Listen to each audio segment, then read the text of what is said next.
እስኪ ሁላችሁም እነዚህን ጀግኖች ማሻአላህ በሏቸው። ምን አይነት በስነ ምግባር መታነጽ ነው። እስልምና ሃይማኖት እንኳን ስለ ሰው አይደለም ስለ እንስሳ እንኳን ጠበቃ ቆሞ ይከራከራል። ለኡምራ ሄዶ 9000 ሪያል የሰረቀው ግለሰብ አሁን ላይ ፖሊስ እየፈለገው እንደሆነም ተገልጿል። ከወደ ሳውዲ የተሰማው መረጃ አሰላሙ አለይኩም ወራህመቱላሂ ተዓላ ወበረካቱ። ውድና የተከበራችሁ የኑር ቤተሰቦች እንዴት አላችሁ? ዛሬም ኢንሻአላህ በአላህ ፈቃድ በአዳዲስ መረጃዎች ተመልሰን ተገናኝተናል። ዛሬም ኢንሻአላህ ከምንመለከታቸው ብዙ ጉዳዮች መካከል እንግዲህ የመጀመሪያ የማድርግላችሁ ቪዲዮ በኢትዮጵያ አዲስ ህግ ወጥቷል። እሱም ደግሞ ህጉ የሚመለከተው እንግዲህ መንገድ ላይ ዳዕዋ ሰበካዎች እንግዲህ ጴንጤውም ሙስሊሙም ኦርቶዶክሱም የተለያዩ ሃይማኖቶች የጎዳና ላይ ዳዕዋዎች ያደርጋሉ። ያንን የሚመለከት እንግዲህ አዲስ ህግ ወጥቷል እየተባለ ነው። ኢንሻአላህ እሱን መረጃ እንሰማለን። ሌሎችም አዝናኝ እንደዚሁ ደግሞ አስተማሪ ቪዲዮዎች አሉ። ሁሉንም ኢንሻአላህ በሶብር ኔጋ ሆናችሁ አብራችሁ እንድትከታተሉ ጋብዛችኋለሁ። እስኪ ወደ መጀመሪያው ቪዲዮ ልሰራችሁ። የመንገድ ላይ ስብከትን የሚያስቀር የህግ መሻሻልና ማስፈጸሚያ መመሪያ ሊዘጋጅ እንደሚገባ ተገልጿል። የትኛውንም የሃይማኖት ተቋም በማይወክልና ይልቁንም ማህበረሰቡን በሚረብሽና በሚያማርር ሁኔታ በመንገድ ላይ የሚደረግ ስብከት የሚያስቀር ህግ ሊሻሻልና መመሪያ ሊዘጋጅ እንደሚገባ የአዲስ አበባ ከተማ ሰላምና ጸጥታ ቢሮ ገልጿል። በብዛት እንግዲህ መንገድ ላይ ሰበካ ወይም ደግሞ የጎዳና ላይ ዳዕዋ ላይ የሚታወቁት ጴንጤዎች ናቸው በብዛት። እንግዲህ አዲስ አበባ ላይ ስትንቀሳቀሱ እንግዲህ የገጠማችሁ ሰዎች ካላችሁ ሜቢ አላቅም፣ በጣም ጎዳና ላይ ሰበካ ያውም ደግሞ ትንሽ አግሬሲቭ በሆነ መንገድ እንግዲህ ሲያደርጉ እንመለከታለን። አላኩልያል እንግዲህ ይህን ህግ በሚመለከት የእናንተን ሐሳብና አስተያየት ኮሜንት ላይ ያስቀምጡ። በሱሪያ የወጣ አዲስ መረጃ በጣም የሚያስደስት መረጃ፣ እሱን አብረን እንመልከት። ሀገሪቷ ገና አልተረጋጋችም። ብዙ ስራ አለባቸው። የረፍት ጊዜያቸው እጅግ ጥቂት ደቂቃ ነው። ያንን የረፍት ጊዜያቸውንም መስጊድ እየገቡ 30 ሰዓት እስኪደርስ ቁርአን እየቀሩ ይገኛሉ። በሶሪያ ብዙ ተስፋዎችና ብዙ ነገሮችን እየሰማን እንገኛለን። ከዚህ በፊት ከሳምንታት ከወር በፊት መሪያቸው እጅግ በሚያስገርም ሁኔታ የሱቢ ሰላትን መስጊድ ሆኖ እየሰገደ ታይቶ ነበረ። ብዙ ጊዜ መሪ ሲሆኑ ብዙ ሰዎችን አይተናል፣ ሰው እንዲሰግድላቸው እንጂ ሲሰግዱ አይተናናቅም። ከቀናት በፊትም በአሜሪካ ታላቋ ከተማ ላይ መሪ ሆኖ የተመረጠ ዞህራን ጁማስ ሰላቱን ሲሰግድ ተመልክተን ነበረ። እጅግ ደስ የሚሉ ነገሮችን እያየን እንገኛለን። ማሻአላህ በሏቸው። የመለቅላችሁ ቪዲዮ እየደረሳችሁ አይደለምና እጅግ አካውንቴ ስለተመታ የኔ ቤተሰቦች በደንብ ኮፒ ሊንክ ሼር ፖስት ያርጋችሁ በደንብ አዳርሱት። በኮፒ ሊንክም ተባበሩኝ። ሱብሃንአላህ። ከዚህ በፊት መሪያቸው እንግዲህ ሶሪያ መሪ መስጊድ ውስጥ ሱብሂ ጀማዓ ሶላት ላይ እዛም ላይ ቁርአን ሲቀራ ምናምን በተለያዩ መንገዶች ስንመለከተው ቆይተናል። አላህ ለሶሪያውያን እንግዲህ ዘላቂ ሰላም እንዲሰጣቸው ሁላችሁም ዱዓ አድርጉላቸው። አሁን ደግሞ ወታደሮቹ እንግዲህ በቁርአን ቲላዋ ላይ ነው እየተመለከትን ያለነው። ሶሪያ ሰላም ሆና ለዜጎቿ መኖሪያ እንዲሁም ደግሞ ለሙስሊም ወንድሞቻቸው መከታ የሚሆኑበት ቀን ቅርብ እንዲሆን ምኞቴ ነው ኢንሻአላህ። ለኡምራ ሄዶ 9000 ሪያል የሰረቀው ግለሰብ አሁን ላይ ፖሊስ እየፈለገው እንደሆነም ተገልጿል። ከወደ ሳውዲ የተሰማው መረጃ እንግዲህ እጅግ የሚያስደነግጥና የሚያሳፍር እንዲሁም ደግሞ የሀገራችን ገጽታ የሚያጠፋም ጭምር ነው። እንግዲህ ከኋላ የምትመለከቱት ግለሰብ ለኡምራ በሄደበት ማለት ነው ከሌሎች ለኡምራ ከሄዱ ጓደኞቹ 9000 ሪያል ሰርቆ መሰወሩን ተገልጿል። አሁን ላይ ፖሊስ እየፈለገው ነው። ፖሊስ ካገኘው ምናልባትም ከባድ የተባለ ቅጣት እንደሚጣልበትም እንግዲህ ሂጅራ ቲዩብ ኢስላሚክ ድረገጽ ፌስቡክ ፔጁ ላይ ማለት ነው አስፍሯል። እንዲሁም ደግሞ ካገኛችሁ ቶሎ ጠቆሙ ብሎ እንግዲህ ስልክ ቁጥርም ጭምር አስቀምጧል። እጅግ የሚያሳዝን ነው ይህ ነገር። እንግዲህ የሀገራችን ገጽታ ከማጥፋቱ በተጨማሪ ልጁም ላይ የሚጣልበት ቅጣት ከባድ እንደሆነ ተገልጿል። መልካም ምሽት። አረብ ወገንታት ወዴት እየሄድን ነው? እንደዚህ አይነት መረጃዎች አንዳንዴ ትንሽ ያሸማቀቃሉ። እንግዲህ ለኢባዳ የሄደ ሰው ለዑምራ የሄደ ሰው ከሚያውቀው ሰው ወይም ደግሞ ከሌላም ሊሆን ይችላል እንደዚህ አይነት ስርቆት ነገር መፈጸም ሀይቃ በጣም ከባድ ነው። እንዴት አይነት ቅንጭላት ይሄን ነገር እንደሚያደርግ ትንሽ ይከብዳል።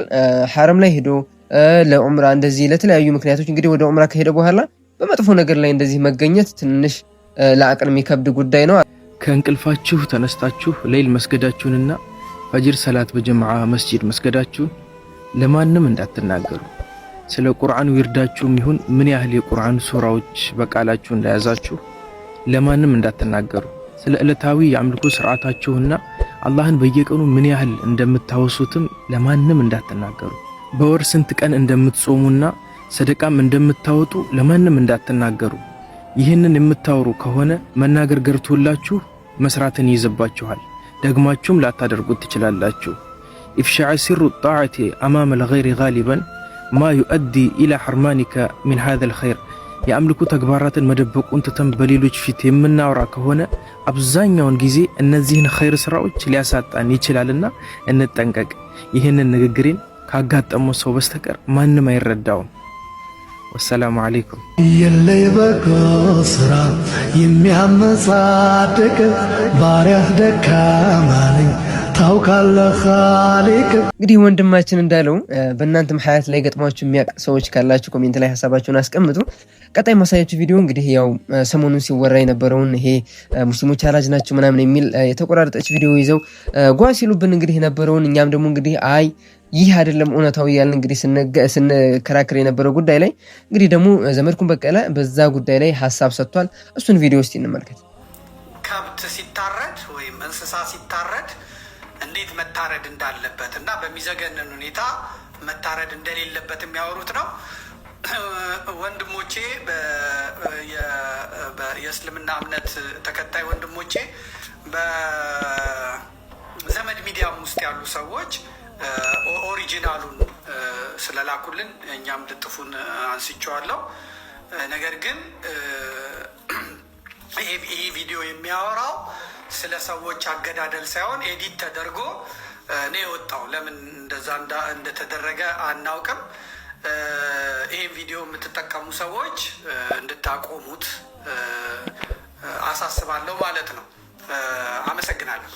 እነዚህ ሰዎች ባይዙ ማለት ነው በአደባባይ ነው የተዋረዱት። ባይዙ እስልምና ጥላቻቸው የታወቀ ነው። ነገም ከዚህ በፊትም ብዙ ጊዜ አይተናቸዋል ያ ጀማዓ። ነገር ግን አሁን ላይ በተፈጠረችው ነገር ተሸማቀዋል።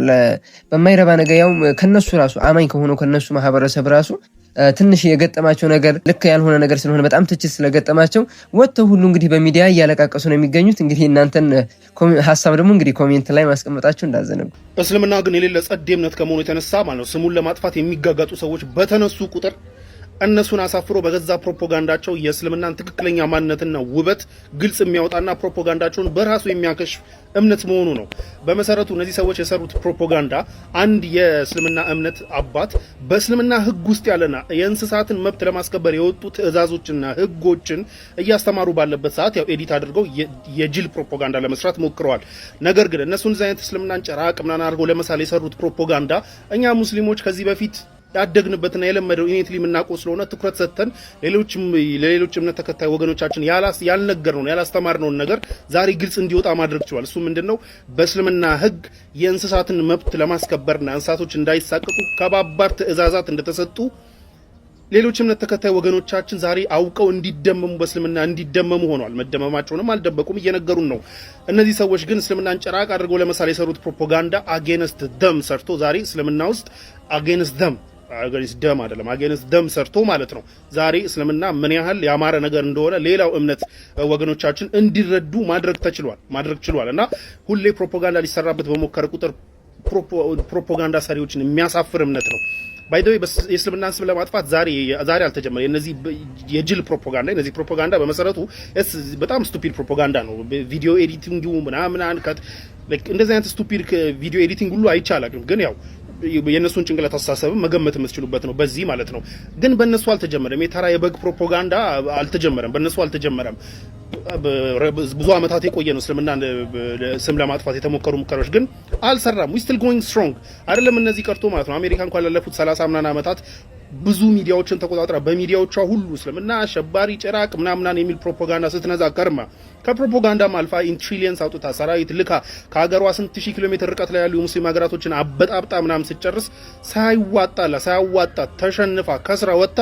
ዛሬ ደግሞ ጭራሽ ማለት ነው አምርራ የምጠላውን እምነት የያዘ ግለሰብ ኒውዮርክ ከተማን ተቆጣጥሮባታል። ቁርአን ላይ ምን ይላል? እነ الذين كفروا ينفقون اموالهم ليصدوا عن سبيل الله فسينفقونها ثم تكون عليهم حسرة ثم يغلبون እንዳለው ማለት ነው። እነዚያ ካዱ ሰዎች ከአላህ መንገድ ከእስልምና ለመከልከል እስልምናም ስም ለማጥፋት ምናምን ገንዘባቸውን ያወጣሉ አለ። ከዛ ثم تكون عليهم حسرة ከዛ በእነሱ ላይ ጸጸትና ኪሳራ ተሆንባቸዋል። ثم يغلبون ከዛ ይሸነፋሉ እንዳለው አሜሪካ ትሪሊየንስ አውጥታ ስንት ነገር አድርጋ ምናምን ከዛ ምን ሆነባት? ሐስራ ኪሳራና ጸጸት ሆነባት። ተጸጸተው ወጡ መጨረሻ ላይ። ከዛስ ثم يغلبون እንዳለው የሚጠሉትን እምነት የያዘ ግለሰብ ዛሬ ኒውዮርክ ከተማን ይዞ ተሸንፈዋል፣ እየተሸነፉ ነው። it won't be far by the አሜሪካ ላይ ሙስሊም ፕሬዝዳንት ምናምን መመረጡ it won't be far በጣም በቅርቡ የሚታይ ነገር ነው። ለማንኛውም ግን ለነሱም ያልተሳካ ለነዚህ ተራ የበግ ፕሮፓጋንዳ ለሚነዙ ሰዎች የሚሳካ ነገር አይደለም። በመሰረቱ እነዚህ ሰዎች የሰሩት ፕሮፓጋንዳ አላማቸው ዛሬ ቢዮንድ ሻዶው ኦፍ ዳውት ያለ ምንም ጥርጥር ማለት ነው የቪዲዮ አላማ ግልጽ ወጥቶ እንኳን እያለ መስሎን ነው ብሎ ይቅርታ አልጠየቁም። ቢኮዝ መስሏቸው አይደለም የሰሩት፣ ኤዲት አድርገው ግጭት ጠመቃ ነበር የያዙት። መስሏቸው የተሳሳቱ ሰዎች ወጥተው ይቅርታ እየጠየቁ ነበር። እነዚህ ሰዎች ግን ግጭት ጠመቃ ስለያዙ ነገም ተመሳሳይ የበግ ፕሮፓጋንዳ ይዘው ስለሚመጡ ተከተላችሁ በግ እንዳትሆኑ ነው። እናንተም ተከተላችሁ በግ እንዳትሆኑ ማንነታቸውን እንድታውቁ ነው። ለማንኛውም እስልምና ላይ ስም ማጥፋት ፕሮፓጋንዳ ምናምን ይሄ እንትን ማለት ድሮ የተጀመረ እስከዛሬም ያለ ሁሌ ግን ፕሮፓጋንዳ የሚነዙበትን ሰዎች እና ጠላቶቹን የሚያሳፍር እምነት ነው። يريدون ليطفئوا نور الله بأفواههم والله متم نوره ولو كره الكافرون እስልምና ሃይማኖት እንኳን ስለሰው አይደለም ስለ እንስሳ እንኳን ጠበቃ ቆሞ ይከራከራል። قال الحبيب صلى الله عليه وسلم إذا قتلتم فأحسنوا القتلة በምትገሉበት ሰዓት አሳምራችሁ ግደሉ። አሳምሮ መግደል አለ እንዴ? አዎ አሳምራችሁ ግደሉ። ማዕና ስታርዱ አሳምራችሁ እረዱ።